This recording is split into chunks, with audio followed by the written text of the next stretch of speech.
And we're back to learning Illustrator in the year day 10. Let me show you two more additional options right here for the shape, which are relative scaling options.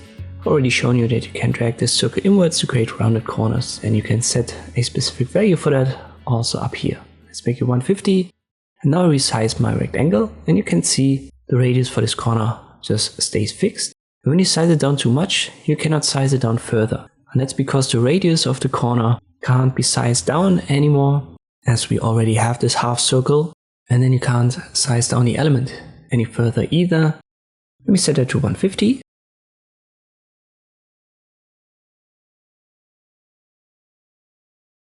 We click on shape, and here is a little box called scale corners. And if you check that, you can actually size it down further. Because if we size our element down now, right here, our corners will be resized automatically.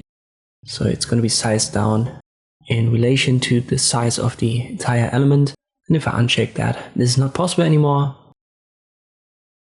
So 161 is the current value. And wherever I size it, it will always be 161.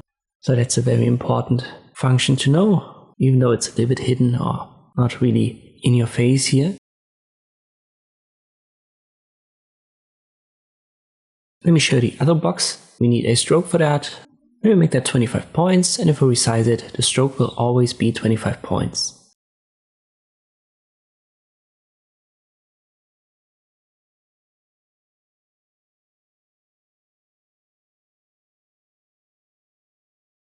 But again, if we check this box, the stroke will now be resized in relation to the size of the element.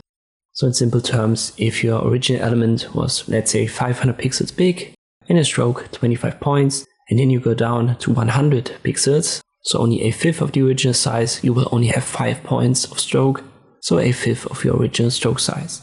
It also says that it's going to scale effects, and that's something that we're going to talk about in this playlist, but a little bit later on. But here are a couple of effects that we can use and apply to basically all elements. Let me quickly use the zigzag effect, which is going to create a zigzag stroke outline. And if I scale this down, this is going to affect the size of this effect as well. Because if we don't have that checked and we make this element very small, you can see the zigzag kind of gets out of hand. So this not only applies to strokes, but also effects. I hope this video was helpful. Thank you for watching, and I'll see you next time.